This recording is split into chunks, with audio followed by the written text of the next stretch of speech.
मोहिते पाटलांनी किंवा उत्तमराव जानकरांनी इथल्या खऱ्या भूमिपुत्राला, जे खरा एससीतला उमेदवार आहे, इथला भूमिपुत्र आहे, इथल्या अहोरात्र जनतेसाठी जो झटत आहे, त्या उमेदवाराला उमेदवारी देण्यासंदर्भात मोहिते पाटील किंवा जानकर हे का उदासीन आहेत किंवा त्यांना का इथल्या खऱ्या भूमिपुत्राला संधी देऊ वाटत? खरं तर त्यांनी खोटा दाखला काढलेला आहे, सगळ्या महाराष्ट्राला माहित आहे. हे आहे की अकलूजच्या मोहिते पाटील गटाने विरोधी गटाला आजपर्यंत वरचढ होऊ दिलं नाही. नमस्कार, मी सौरभ वाघमारे, ER न्यूज मराठीमध्ये आपल्या सर्वांचं सहर्ष स्वागत आहे. आज या ठिकाणी काकासाहेब जाधव हे माळशिरस तालुक्याचे लोकनेते, त्याचप्रमाणे राजकीय विश्लेषक व अभ्यासू नेतृत्व यांच्या संपर्क कार्यालयामध्ये या ठिकाणी आपण त्यांच्याशी माळशिरस तालुक्याच्या विधानसभाच्या अनुषंगाने त्यांच्याशी बातचीत करणार आहे. काकासाहेब, आमच्या चॅनलच्या वतीने तुमचं सहर्ष स्वागत आहे. धन्यवाद.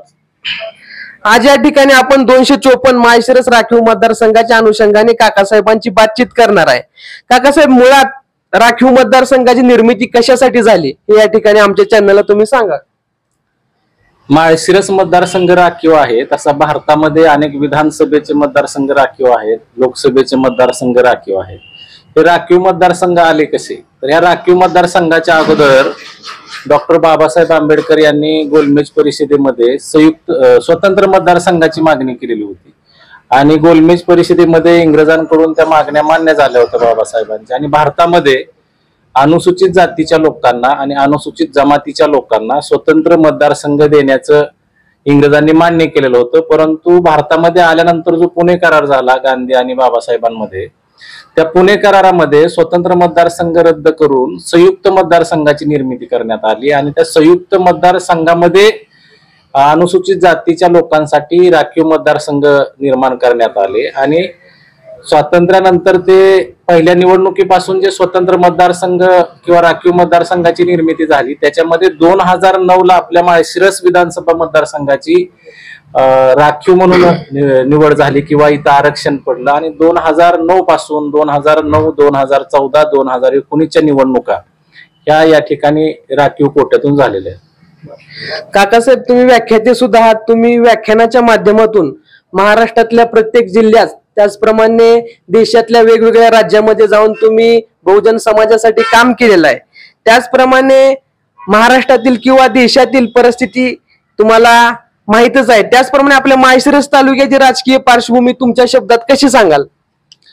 माळशिरस तालुक्याचं राजकारण बघितलं तर जसं या मतदारसंघाची निर्मिती झाली असेल किंवा देश स्वतंत्र झालेला आहे, तेव्हापासून अकलूजकरांची सत्ता या तालुक्यावर राहिलेली आहे. मधला एक काळ जर सोडला, पाणीवचे कैलासवासी आमदार शामराव पाटील यांचा एक विजय या ठिकाणी दिसतो, त्याच्यानंतर मग अकलूजकरांची सत्ता इथं राहिलेली आहे.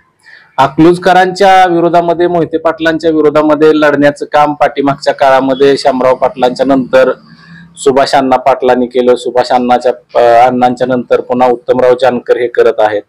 आणि त्यांच्या संगतीला तालुक्यातील अनेक मोहिते पाटील विरोधी जी लोक आहेत, त्याच्यामध्ये मग माळीनगरचे रंजभाऊ गिरमे असतील, पाणीवचे प्रकाश बापू पाटील असतील, इस्लामपूरचे डॉक्टर रामदास देशमुख असतील, माळशिरसची टीम आहे, निमगावचे के दादा पाटील असतील.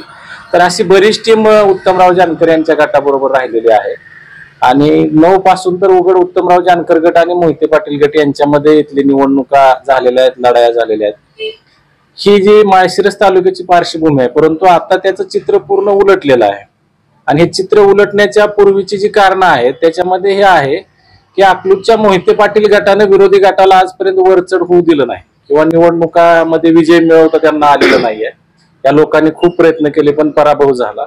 आणि त्याचं जे कारण आहे ते असं आहे की मी 2009, 2014, 2019ची आकडेवारी पूर्ण काढलेली आहे. किती उमेदवार होते, कोणत्या उमेदवाराला किती मतं पडली.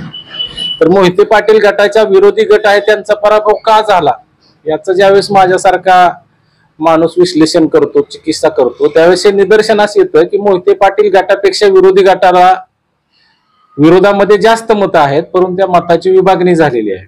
म्हणजे प्रत्येक वेळेस एखादा अपक्ष उमेदवार राहतो, तो 5-10 हजार मतं घेतो आणि त्याचा फटका मग विरोधी गटाला बसतो आणि विरोधी गटाचा पराभव होतो. तर विरोधी गटाच्या पराभवाचं कारण मताचं विभाजन आहे. तो विभाजन थांबवण्यामध्ये विरोधी गटाला अपयश आलेलं आहे आणि त्याच्यामुळे मोहिते पाटील गटाचा विजय होतो ही पार्श्वभूमी आहे या तालुक्याची.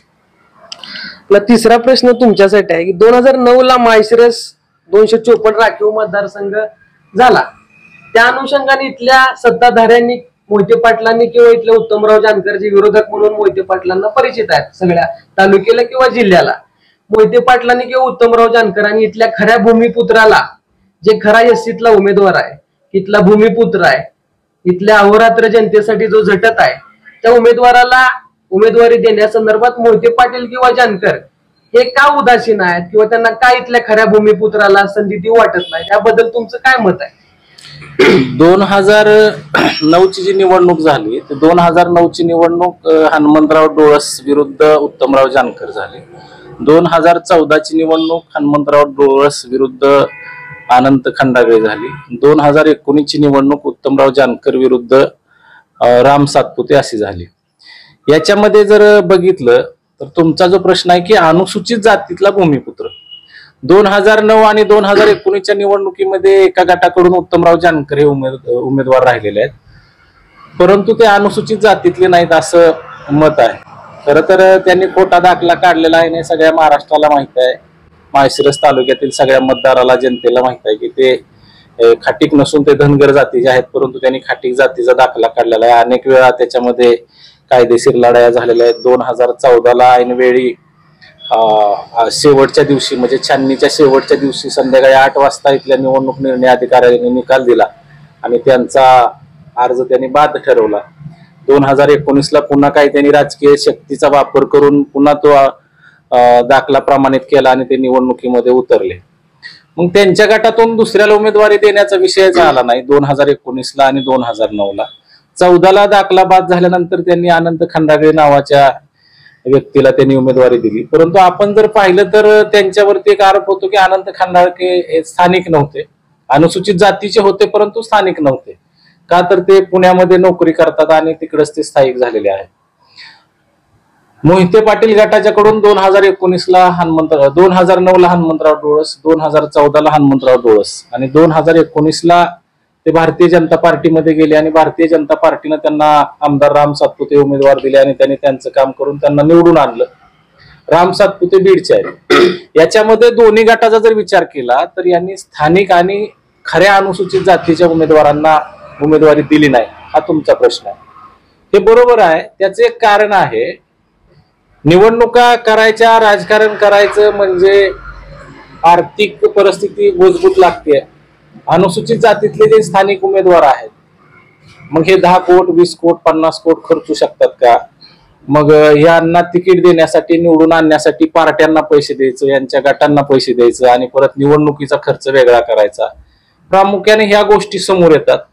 दुसऱ्या गोष्टी अशा असतात की राजकारणामध्ये ही जी लोक सगळी विचार करतायत की ह्याच तालुक्यातला जर एखादा प्रस्थापित अनुसूचित जातीतला मोठा चेहरा जर आपण राजकारणामध्ये पुढे आणला तर भविष्यामध्ये तो आपल्याला अडचण ठरू शकतो. कारण राजकारणामध्ये शत्रू नसतो, मित्र नसतो.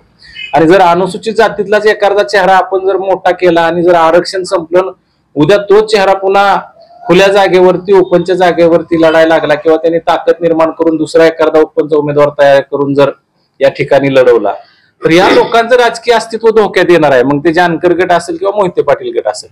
म्हणून यांच्या डोक्यामध्ये एकच राहतं की बाहेरचा उमेदवार आणायचा, उभा करायचा, निवडून आणायचा आणि 5 वर्षाचा त्याचा कार्यकाळ संपला का तो निघून जाईल, हे त्यांचं धोरण आहे. परंतु दुसरीकडे अशी एक गोष्ट आहे की आता कदाचित तुम्ही मला ते पुढे विचारताल सुद्धा की माळशिरस तालुक्यामध्ये अनुसूचित जातीतल्या अनेक लोकांनी एकत्र येऊन कृती समिती स्थापन केलेली आहे आणि त्या कृती समितीच्या माध्यमातून त्यांची ही मागणी आहे की ओरिजिनल किंवा खऱ्या अनुसूचित जातीतल्या भूमिपुत्राला उमेदवारी द्यावी. खरं तर अनुसूचित जातीतली लोक असतील किंवा मी स्वतः असेल, तुम्ही माझी ओळख करून देताना सांगितलं की तुम्ही व्याख्याता आहात, महाराष्ट्राभर देशभर तुम्ही प्रबोधनाचं काम करताय. मी संविधानाला मानणारा व्यक्ती आहे, संविधानातल्या कलमाला मानणारा व्यक्ती आहे. संविधानानंच जर एखाद्या व्यक्तीला दुसऱ्या मतदारसंघामध्ये जाऊन उभा राहण्याचं स्वातंत्र्य दिलं असेल आणि जर त्याला आपण विरोध करत असेल तर हा त्याला विरोध नसून आपला संविधानाला विरोध आहे असं माझं मत आहे. कारण संविधानाने त्याला स्वातंत्र्य दिलेलं आहे. म्हणजे उद्या मी जाऊन दुसऱ्या मतदारसंघामध्ये राहील किंवा तिसरा व्यक्ती येऊन या मतदारसंघामध्ये उभा राहील, मग संविधानामध्येच अशी तरतूद केली पाहिजे की त्या मतदारसंघातल्याच व्यक्तींना तिथे उभा राहण्याचा अधिकार असेल, दुसऱ्या मतदारसंघामध्ये जाऊन उभा राहता येणार. आणि आज आपण हा विषय घेऊन विधानसभेचा विषय घेऊन बोलतोय. उद्या जिल्हा परिषदेला हा विषय येईल, पंचायत समितीला हा विषय येईल, नगरपंचायतीला येईल, ग्रामपंचायतीला येईल. मग या वार्डातल्या व्यक्तीनं दुसऱ्या वार्डामध्ये उभं राहायचं नाही. मग त्याचं ज्या वार्डामध्ये मतदान आहे तिथंच उभं राहायचं. मग काही राजकीय शक्तीचा वापर करून मग त्याचं मतदान दुसऱ्या वार्डामध्ये लावलं जाऊ शकतं आणि मग त्याच्यावरती अन्याय होऊ शकतो. तरी याच्यावरती सुद्धा गांभीर्याने विचार केला पाहिजे की बाहेरच्या उमेदवारांना येऊन इथं उभा राहण्यासाठी विरोध करण्यापेक्षा किंवा ह्या लोकांनी त्यांना उमेदवारी दिली नाही असं म्हणण्यापेक्षा आपणच गेली 2009 पासून किती तयारी केली. समजा 9ला अपयश आलं असेल तर 14ला यश यायला पाहिजे होतं, 14ला अपयश आलं असेल तर 19ला यश यायला पाहिजे होतं, 19ला अपयश आलं असेल तर किमान उद्या 24ला तर यश यायला पाहिजे. जवळजवळ 9 ते आतापर्यंत आपण 15 वर्ष 20 वर्ष घालवली, परंतु त्याच्यामध्ये आपणच एक चेहरा असा खरा अनुसूचित जातीचा प्रस्थापित चेहरा इथं निर्माण करू शकलो नाही. हे आपलं चळवळीचं अपयश आहे असं मला म्हणावं वाटतं. आता माळशिरस तालुक्याचे सध्याचे आमदार राम विठ्ठल सातपुते यांनी आरोग्याच्या बाबतीत खूप मोठमोठी लोकांची ऑपरेशन केलेले आहेत किंवा लोकांना मदत मिळवून दिलेली आहे वैद्यकीय. त्याचप्रमाणे वैद्यकीय आणि त्याचप्रमाणे विकास काम सुद्धा प्रत्येक गावागावात केलेलं आहे. त्यांनी महाराष्ट्रातला सगळ्यात जास्त निधी आणणारा आमदारापैकी राम सातपुते एकमेव आमदार आहेत. त्याचप्रमाणे राम सातपुते 2024ला पुन्हा एकदा या ठिकाणी माळशिरस मध्ये उभे राहिले तर मोहिते पाटील आणि जानकर यांच्या शक्तीपुढे त्यांचा निभाव लागू शकतो का, यावर तुमचं काय मत आहे? तुमच्या प्रश्नामध्येच याची उत्तर आहे की आमदार रामभाऊ सातपुते यांनी खूप मोठ्या प्रमाणामध्ये निधी या तालुक्यासाठी आणलेला आहे. पाठीमागच्या अधिवेशनामध्ये मी पेपरमध्ये वाचलं होतं की 119 कोटी निधी आमदार रामभाऊ सातपुते यांना देण्यात आला होता आणि महाराष्ट्रामध्ये दुसऱ्या कोणत्याही 288 पैकी एकाही आमदाराला 119 कोटी निधी देण्यात आलेला नव्हता. तो रामभाऊ सातपुते यांच्या माध्यमातून या माळशिरस विधानसभा मतदारसंघाला देण्यात आलेला आहे. आरोग्याच्या बाबतीमध्ये आजपर्यंत असं पाहिलं नव्हतं की एवढ्या मोठ्या प्रमाणामध्ये तालुक्यातल्या लोकांची मोठमोठी कामं, ऑपरेशन असतील, अपघात झालेले असतील, अशा लोकांना पुण्यासारख्या ठिकाणी नेऊन त्यांचे मोफत उपचार करून आणून द्यायचे. खूप मोठ्या प्रमाणामध्ये त्यांनी हे काम या तालुक्यामध्ये केलेलं आहे. परंतु लोकसभेच्या निवडणुकीच्या वेळेस मध्ये माळशिरस तालुक्यामध्ये खूप मोठ्या घडामोडी घडल्या. त्याच्यामध्ये मोहिते पाटील राष्ट्रवादी शरदचंद्र पवार गटाबरोबर गेले. दुसरी एक मोठी घडामोड अशी घडली की आमदार राम सातपुते यांना सोलापूरचं लोकसभेचं तिकीट देण्यात आलं आणि त्याच्यामध्ये टीकाटिप्पणी होत असताना राजकारणामध्ये टीकाटिप्पणी कराव्या लागतात आणि आमदार राम सातपुते यांनी मोहिते पाटील कुटुंबावरती काही टीकाटिप्पणी केल्या आणि त्याच्यामुळं त्यांच्या बाबतीमध्ये माळशिरस तालुक्यामध्ये नाराजीचा सूर आहे असं ऐकायला मिळत आहे, बोललं जात आहे. परंतु राजकारण आहे. राजकारणामध्ये तुम्ही बघितलं असेल की लोकसभेच्या निवडणुकीमध्ये 65,000 मतं विरोधामध्ये पडलेत, ज्याला चेहराच नाही. म्हणजे मोहिते पाटील, उत्तम जानकर एकीकडे आहेत, शरदचंद्र पवार गटामध्ये आहेत आणि त्यांचा गट सोडून हे दोन्ही गट वगळून 65,000 मतं जी विरोधामध्ये पडलेली आहेत. हे 65,000 मतं तर ह्या दोघांच्या विरोधामध्ये फिक्सच आहे. दुसरी एक गोष्ट अशी आहे की मी स्वतः माळशिरस तालुक्याच्या सर्व गावांचा दौरा पाठीमागच्या 15 दिवसामध्ये केलेला आहे, चाचपणी केलेली आहे की नक्की काय परिस्थिती आहे तालुक्याची. मी स्वतः सर्वे केलेला आहे. तर माझ्या सुद्धा असं निदर्शनामध्ये आलं की मोहिते पाटील आणि जानकर यांची जी अनैसर्गिक युती झालेली आहे, त्या दोघांची युती झालेली आहे सत्तेसाठी. मोहिते पाटील हे खासदार होण्यासाठी आणि उत्तमराव जानकर हे आमदार होण्यासाठी, केवळ एवढ्याच गोष्टीसाठी ही युती झाली. आणि ही युती तालुक्यातल्या बऱ्याचशा जनतेला, मग ते मोहिते पाटील गटाचे असतील किंवा जानकर गटाचे असतील, यांना ही युती मान्य झालेली नाही आणि म्हणूनच कदाचित ही 65,000 मतं विरोधात गेलेली आहेत. आणि उद्याच्या निवडणुकीमध्ये सुद्धा मी जी चाचपणी केलेली आहे त्याच्यामध्ये माझ्या निदर्शनास आलेलं आहे की मोहिते पाटील गटाचे गावातले जे लोक आहेत किंवा त्यांचे जे गट आहेत किंवा त्यांच्या गटाचे जे प्रमुख आहेत, म्हणजे गावामध्ये असणारे सरपंच वगैरे, ह्या सगळ्या लोकांबरोबर मी वेगवेगळ्या गावामध्ये जाऊन चर्चा केलेली आहे. तर त्यांच्या बोलण्यातून असे येत आहेत की आम्हाला अगदी मोहिते पाटलांनी जरी आदेश दिला तरी सुद्धा आम्ही काय उत्तम जानकर यांना मतं देणार नाही. मग जर असं झालं तर पहिलीच 65,000 मतं ह्या दोघांच्या विरोधामध्ये आहेत. आणि आता जर मोहिते पाटील गटाच्या लोकांनी जर मतं नाही दिली तर मग हा आकडा 1,00,000 सव्वा लाख क्रॉस होऊ शकतो आणि त्याच्यामध्ये राम सातपुते असतील किंवा अन्य कोणी उमेदवार असतील त्यांचा विजय होऊ शकतो आणि उत्तमराव जानकर यांचा पराभव होऊ शकतो. तर नुकत्याच झालेल्या लोकसभेच्या निवडणुकीच्या वेळेस मोहिते पाटील आणि उत्तमराव जानकर हे तालुक्यातील दोन विरोधक एकत्र आले विरोधक एकत्र आल्यानंतर मोहिते पाटील यांच्या कुटुंबातील ज्यांना या तालुक्याचे राजकीय विश्लेषक किंवा राजकीय किंगमेकर मानलं जातं ते जयसिंह मोहिते पाटील बाळदादा यांनी आणि आताचे जे खासदार आहेत माढा लोकसभेचे धैर्यशील मोहिते पाटील यांनी उत्तमराव जानकरांना शब्द दिला की तुम्ही लोकसभेला आम्हाला मदत करा, विधानसभेला तुम्हीच ह्या माळशिरस तालुक्याचे आमदार असतील. ज्याप्रमाणे मोहिते पाटील कुटुंबातील जयसिंह मोहिते पाटील आणि धैर्यशील भैया मोहिते पाटील यांनी उत्तमराव जानकर यांना शब्द दिलेला, तो शब्द ते 2024च्या विधानसभेला जानकरांच्या बाबतीत पाळतील का असं तुम्हाला वाटतं का? राजकारणामध्ये मोहिते पाटील यांना राजकारण शिकवण्या इतपत आपण अजून मोठं नाही, परंतु माझं जे मत आहे तुमच्या या प्रश्नावरती, राजकारणामध्ये दिलेले शब्द हे पाळायचेच नसतात आणि म्हणूनच द्यायचे असतात. तुम्हाला माहिती असेल की नरेंद्र मोदींनी 15 लाख रुपये देतो म्हणून जनतेला आश्वासन दिलं, परंतु जनता आता म्हणत आहेत की आम्हाला त्यांनी ते पैसे दिलेले नाहीत. किंवा धनगर लोकांना आम्ही आरक्षण देऊ म्हणले, दिलेलं नाही. मराठा लोकांना आरक्षण देऊ म्हणले, दिलेलं नाही. किंवा महाविकास आघाडीचं सरकार असेल त्याने अनेक लोकांना आश्वासनं दिलेली होती, त्यांनी ते पूर्ण केलेली नाहीत. शिवस्मारक आहे, इंदू मिलच्या आहे, अनेक गोष्टी आहेत, दोन्ही गटाच्या आहेत, महायुतीच्या आहेत, महाविकास आघाडीच्या आहेत. म्हणजे ह्यातून हे दिसतं की लोकांची मतं घेण्यापुरतं तुम्हाला जनतेला, लोकांना, नेत्यांना आश्वासन द्यायचं असतं आणि तेच आश्वासन बाळदादांनी जानकर गटाला किंवा उत्तमराव जानकर यांना दिलेलं आहे की आम्ही तुम्हाला आमदार करू.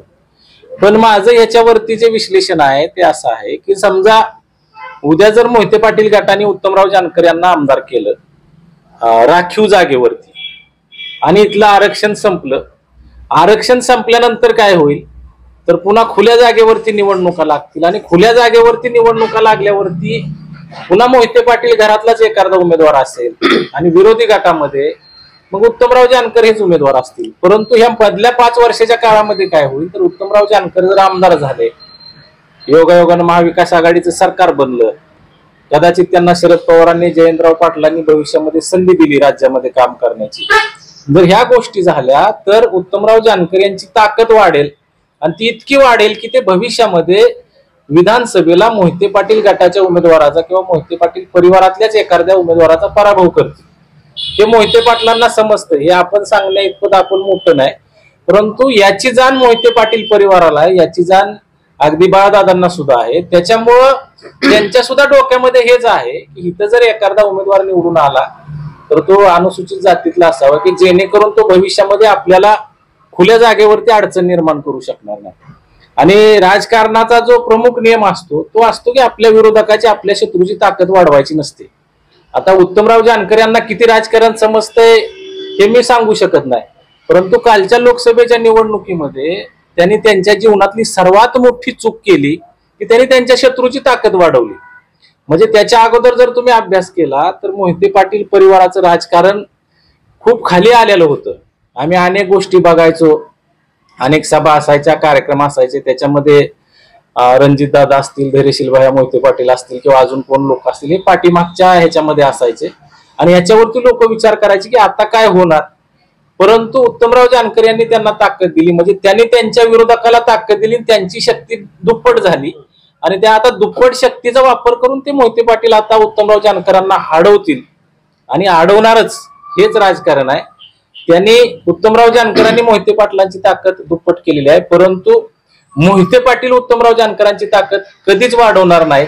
हे आजच तुम्ही लिहून घ्या किंवा हा माझा व्हिडिओ तुम्ही जपून ठेवा, कारण त्यांना माहित आहे की या माणसापासून पुढे आपल्याला राजकीय धोका आहे, म्हणून ते इथं त्यांना निवडून आणणार नाही. ज्याप्रमाणे आपली चर्चेला सुरुवातच झाली की इथल्या खऱ्या भूमिपुत्राला इथला विरोधक किंवा इथला सत्ताधारी हा 2009 पासून डावलत आहे, 2024ला सुद्धा कुठलेही संकेत इथल्या खऱ्या भूमिपुत्राला उमेदवारीबाबत आपल्याला दिसत नाहीत. त्यामुळे इथल्या एससीतल्या अनुसूचित जातीतल्या लोकांनी नुकत्याच 1-1.5 महिन्यापासून माळशिरस तालुका अनुसूचित जाती हक्क संरक्षण समिती निर्माण केलेली आहे आणि इथल्या सत्ताधाऱ्यांना किंवा इथल्या विरोधकांना, महायुती असू द्या किंवा महाविकास आघाडी असू द्या, यांना त्यांचं सांगणं आहे की तुम्ही जर आम्हाला विचारात घेत नसाल तर आमचा स्वतंत्र पर्याय आम्ही उभा केलेला आहे. तर त्या अनुसूचित जातीच्या जमातीच्या हक्क संरक्षण समितीच्या माध्यमातून कोणाला फायदा होईल किंवा कोणाला तोटा होईल याबद्दल तुम्हाला काय वाटतं?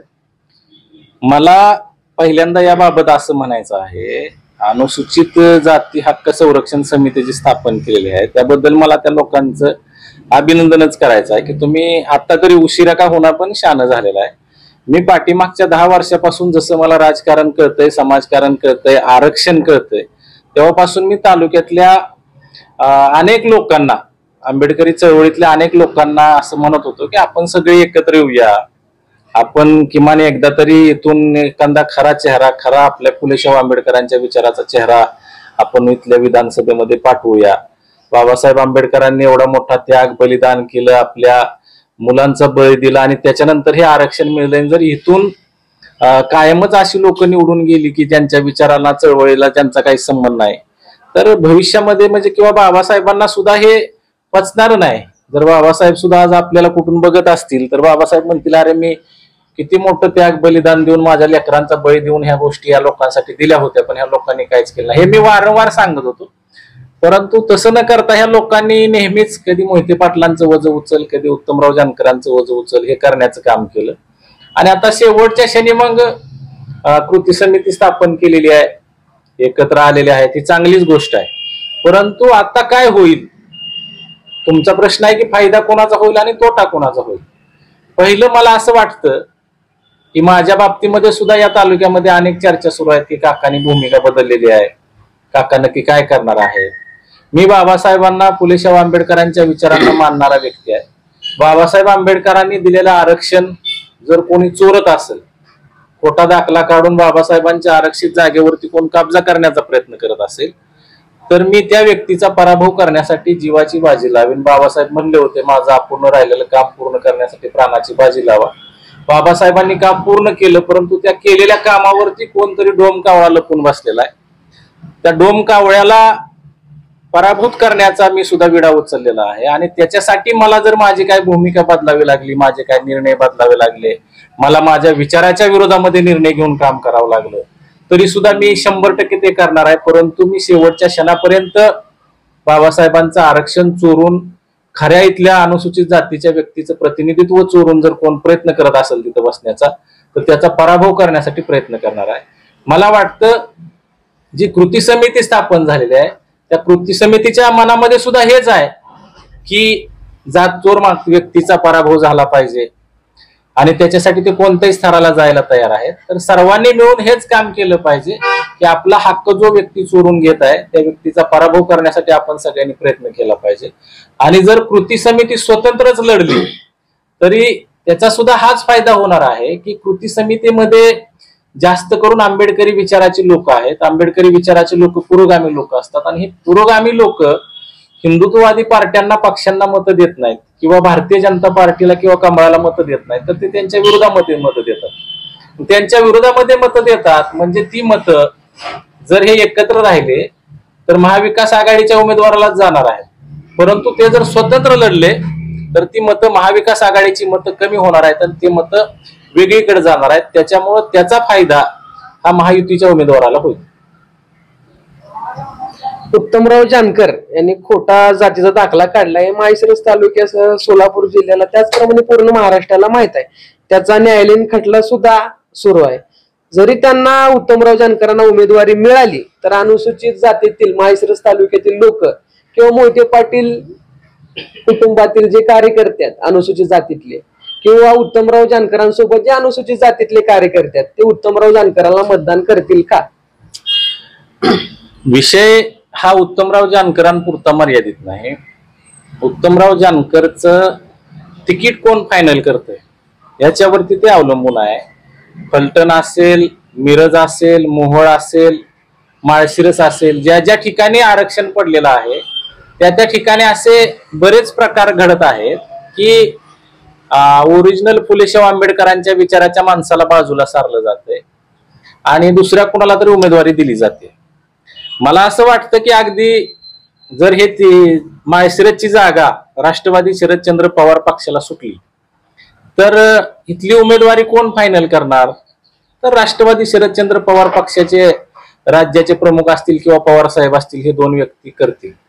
आणि जर इथं ओरिजिनल खऱ्या अनुसूचित जातीच्या व्यक्तींना डावलून ज्यांच्याकडे खोटा दाखला आहे अशा लोकांना जर उमेदवारी या पक्षाने दिली तर याचा परिणाम फक्त माळशिरस मतदारसंघामध्ये नाही दिसून येणार, तर तो फलटण असेल, मोहोळ असेल किंवा अन्य पश्चिम महाराष्ट्रामध्ये जेवढ्या काही राखीव विधानसभा मतदारसंघ आहेत त्या सगळ्या मतदारसंघावरती होईल. आणि आंबेडकरवादी विचाराची लोक एकत्र येऊन काहीतरी मोठा वेगळा निर्णय घेतील आणि त्याचा फटका निश्चित महाविकास आघाडीला बसेल. म्हणून महाविकास आघाडीच्या नेत्यांना सुद्धा, मग ते जयंत पाटील असतील, ते शरदचंद्र पवार साहेब असतील, त्या सुप्रियाताई सुळे असतील किंवा ते अकलूजचे मोहिते पाटील परिवार असतील, यांना सगळ्यांना माझं सांगणं आहे की अनुसूचित जातीचा आंबेडकरी विचाराचा एक मोठा गट आहे, त्या गटाच्या मताची जर तुम्हाला आवश्यकता असेल तर तुम्ही सर्वांनी विचार करून या ठिकाणी खऱ्या अनुसूचित जातीच्या व्यक्तीला उमेदवारी दिली पाहिजे. उत्तमराव जानकर यांचं आणि मोहिते पाटील यांचं 2024च्या लोकसभेला मनोमिलन झालं राजकीय. त्याच्यामध्ये उत्तमराव जानकरांनी सांगितलं की 2024ला जर माझा दाखला बाद झाला तर मी मोहिते पाटलांना 3 नावं सुचवणार उमेदवारीबाबत. तर त्या 3 नावामध्ये इथले खरे भूमिपुत्र असणार का 2014ला ज्याप्रमाणे जानकरांनी बाहेरचा उमेदवार आयात केला त्याचप्रमाणे जानकर पुन्हा एकदा 2024ला बाहेरचा एखादा उद्योजक आणून इथं उमेदवारी त्यांना द्यायला लावणार? तुम्हाला काय वाटतं या संदर्भात? उत्तमराव जानकर यांचा दाखला बाद होणार हे 99% त्यांनी सांगितलेलं आहे की मी 3 नावं सुचवणार, त्या 3 नावामध्ये इथले माळशिरस तालुक्यातलेच 3 नावं असणार का बाहेरचे नावं असणार? उत्तमराव जानकर यांचा दाखला बाद होणार हे निश्चितच आहे. ते कदाचित उमेदवार पण नसतील अशी चर्चा लोकांमध्ये आहे. मग त्याच्यानंतर अशी मलाही माझ्याकडे माहिती आहे की ते 3 उमेदवार सुचवणार आहेत आणि त्या 3 उमेदवारापैकी एक उमेदवार निश्चित करायचा आणि मोहिते पाटील आणि जानकर गटाने एकत्र येऊन काम करायचं आणि त्या उमेदवाराला निवडून आणायचं. मुद्दा हा आहे की ते उमेदवार कोण असले पाहिजे आणि जर मग हे 3 उमेदवार त्यांना समोर आणायचे होते किंवा यांच्यापैकी त्यांना ठेवायचं होतं तर ते चेहरे त्यांनी आतापर्यंत तालुक्यात का प्रस्थापित केले नाहीत? विषय काय असतो, जर तुम्ही आता भारतीय जनता पार्टीचं गणित बघितलं तर 5-6 लोक या तालुक्यामध्ये तयारी करतायत, गावोगाव जात आहेत, भेटी घेत आहेत, सर्वे करत आहेत, लोकांना काही मदत करत आहेत कार्यक्रमाला, ह्याला अशा अनेक गोष्टी आहेत. म्हणजे अनेक चेहरे, म्हणजे भारतीय जनता पार्टीकडे समजा रामभाऊ सातपुते नाहीत तर भूषणजी कांबळे आहेत, भूषणजी कांबळे नाहीत किशोर सूळ आहेत, किशोर सूळ नाहीत आप्पासाहेब देशमुख आहेत, म्हणजे असे अनेक चेहरे आहेत. मग तुमचा जो प्रश्न आहे की उत्तमराव जानकर हे नसले तर दुसरे 3 चेहरे कोण, तर ते 3 चेहरे कोण आहेत, ते कुठं फिरतायत, कुणाच्या गाठीभेटी घेत आहेत, कुठल्या कार्यक्रमामध्ये सामील होत आहेत किंवा एखाद्या मोठ्या कार्यक्रमामध्ये त्यांना बोलण्याची संधी देते, त्यांना पुढे आणलं जातंय, त्यांचा सत्कार केला जातो. कारण तो चेहरा तरी लोकांना माहित झाला पाहिजे ना. तो चेहरा समोर आणला जात नाही, ह्याचा अर्थ स्पष्ट आहे की ते 3 चेहरे ह्या तालुक्यातले नसतील. 2014 सारखाच पुन्हा एखादा बाहेरचा चेहरा कोणतरी आणणार आणि हा चेहरा तुम्हाला ह्या व्यक्तीला मतदान करायचंय असा ते प्रचार करणार. जर असं कुणाला वाटत असेल की बाबांनो उत्तमराव जानकर यांचा दाखला बाद व्हावा, उत्तमराव जानकर यांचा दाखला बाद व्हावा म्हणून कोणीतरी देव पाण्यात ठेवून बसला असेल की त्यांचा बाद झाला का माझाच नंबर आहे, तर ह्या लोकांनी अशा भ्रमामध्ये नाही राहिलं पाहिजे. ती संधी तुम्हाला मिळणार नाही. राजकारणाकडे राजकारणासारख्या अँगलनं बघा. करोडो रुपये खर्चायची तुमची तयारी लागते, तुमचा जनसंपर्क तेवढा लागतो आणि त्याच्यानंतर तुम्हाला उमेदवारी दिली जाते. परंतु मला तर असा कोणीच उमेदवार आपल्या तालुक्यामध्ये दिसत नाही की दाखला बाद झाल्यानंतर जानकर साहेब त्या व्यक्तीला उमेदवारी देतील. त्याच्यामुळे तालुक्यातला उमेदवार नसेल असं मला वाटतं. त्याचप्रमाणे भाजपकडून माळशिरस तालुक्यातील अतुल सरतापे असतील, आकाश सावंत असतील, त्याचप्रमाणे सोलापूर विद्यापीठाचे सिनेट सदस्य सूरज मस्के असतील, त्याचप्रमाणे आता आप्पासाहेब देशमुख, किशोर सूळ यांची तुम्ही नावं सांगितली.